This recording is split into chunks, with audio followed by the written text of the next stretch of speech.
Nagiging mas brutal ang away ng Israel kontra sa kanyang mga kalaban, katulad na lamang ng mga teroristang Hamas. At araw-araw ay nagkakaroon ng napakaraming kwento patungkol sa mga mirakulo na nangyayari sa lugar ng Israel. At ang aming team ay nag-research sa ilan sa mga kwento na talaga namang aantig sa puso ng bawat isa at magbibigay ito ng inspirasyon. Kaya gumugol kami ng ilang mga oras at panahon para ihatid ito sa inyo. Atin itong pag-usapan, mga kaibigan. Yakap-yakap ni President Joe Biden ang 65-year-old na grandmother na na-hostage ng mga Hamas kasama ng kanyang asawa. Ngunit dahil sa kanyang pananampalataya sa ating Panginoong Diyos at sa kanilang kalmado na pakikitungo sa mga rebelding grupo na naghamok na patayin ang kanyang pamilya, ay nag-offer pa ito ng makakain, nagluto ng ulam, binigyan ng cookies, pinakape at nakipagtalastasan ng mga jokes sa kanila.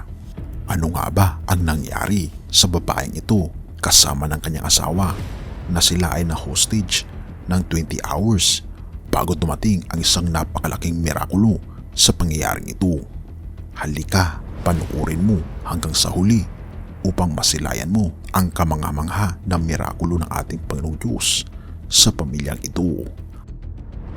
Si Rachel at si David ay mag-asawa na nasa kanilang 60s na, ay na-hostage 20 hours sa kanilang bahay sa Ofakim, 25 kilometers mula sa Gaza, dahil sa pamagitan ng Hamas militants.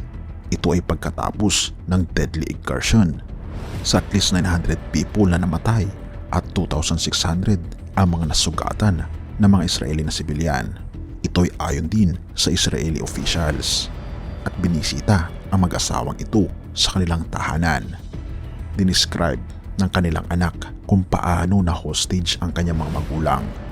Ang kanyang anak ay isang pulis na nagpapatrol at nagroronda sa lugar na yan, at ang kanyang ina at ama ay bumisita lamang sa kanyang bahay. Dahil sa trabaho ng kanilang anak bilang pulis sa panahon ng digmaan, naiwan ang mag-asawa sa kanyang tahanan, at dito naman lumusod ang 5 militante na mga Hamas at hinawakan kaagad ang leeg ni Rachel, at ganun din inutusan si David na sila ay huwag kikibo, kung hindi ay papasapugin ng Hamas ang kanilang katawan. May hawak-hawak na granada kasi ang mga Hamas habang hinawakan nila ang mag-asawang ito.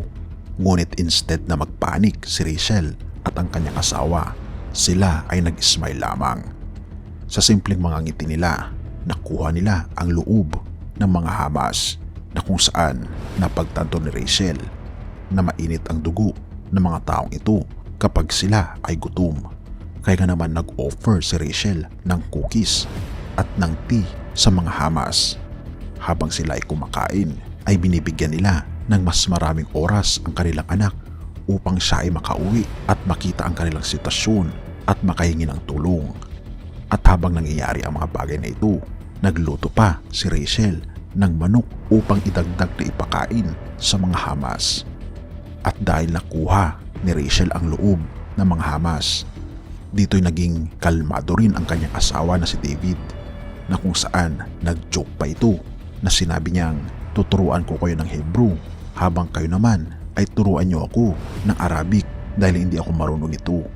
At sila ay nagtatawanan upang mag-buy ng time para sa mga rescuers na sila ay i-rescue. At sa pag-uwi ng kanilang anak na si Abby, nakita niya na hawak-hawak ng Hamas ang kanyang ina, at dahil dito nakita ng kanyang ina ang kanyang anak sa may doorpost.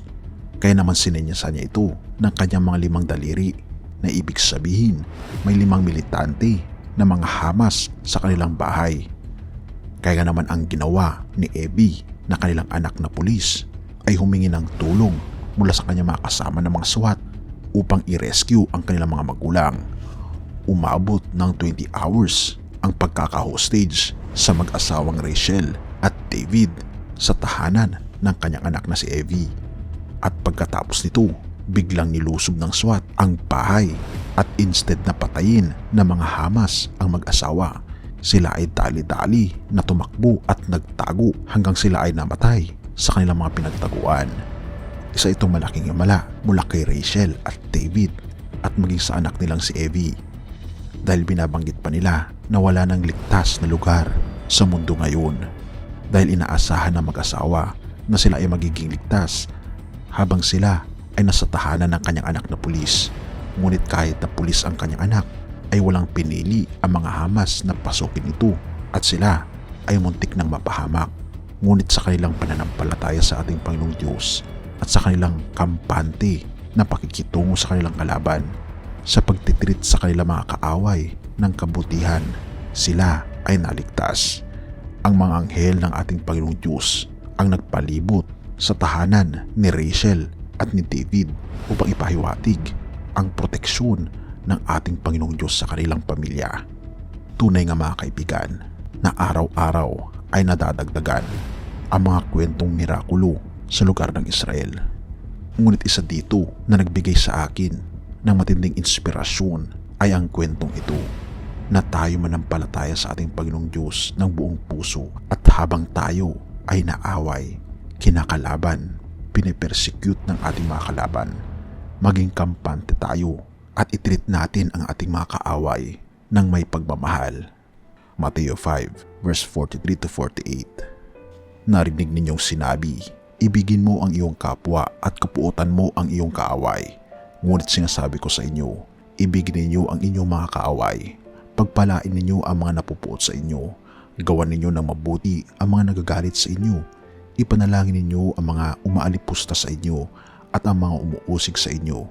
Ito ay upang kayo ay magiging mga anak ng inyong Ama na nasa langit, sapagkat pinasisikat niya ang kanyang araw sa mga masama at sa mga mabuti, at binibigyan niya ng ulam ang mga matuwid at ang mga hindi matuwid. Ito ay sapagkat kung ang iibigin lamang ninyo ay ang umiibig sa inyo, anong gantimpala ang inyong makakamit? Hindi ba ganyan din ang ginagawa ng mga maniningil ng buwis? Kapag ang mga kapatid lamang ninyo ang inyong babatiin, ano ang kahigitan ninyo sa iba? Hindi ba ganyan din ang ginagawa ng mga maniningil ng buwis? Kaya nga kayo ay magpakasakdal tulad ng inyong Ama na nasa langit ay sakdal. Kaibigan, napakalinaw na binabanggit sa banal na kasulatan na tayo ay umibig sa ating mga kaaway dahil sila rin ay anak ng ating Panginoong Diyos.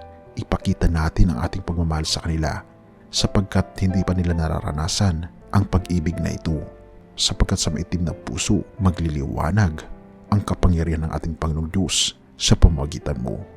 Purihin ang ating Panginoong Diyos at salamat kaibigan sa iyong panonood. Tayo manalangin. Ama naming banal, mga Panginoon naming Diyos, naaangkop lamang Panginoon na kami po ay umibig sa aming kapwa. Ngunit tulungan kayo Panginoon na magkaroon ng pag-ibig sa mga napupuot sa amin, at tulungan kayo Panginoon na magkaroon ng dalisay na puso upang kami Panginoon ay magliwanag sa mga tao na hindi pa naliliwanagan ng pabalita ng inyo pong pagmamahal at grasya sa sanlibutan. Tulungan kami Panginoon at gamitin na instrumento po ninyo ng inyo pong pagmamahal at grasya mula ngayon at magpakailan paman. Purihin ka o aming Panginoong Diyos at patawarin po kami sa lahat ng aming pagkukulang at pagkakasala, pagkat ito ay aming samot hiling sa matamis na pangalan ng aming Panginoong Hesus. Amen.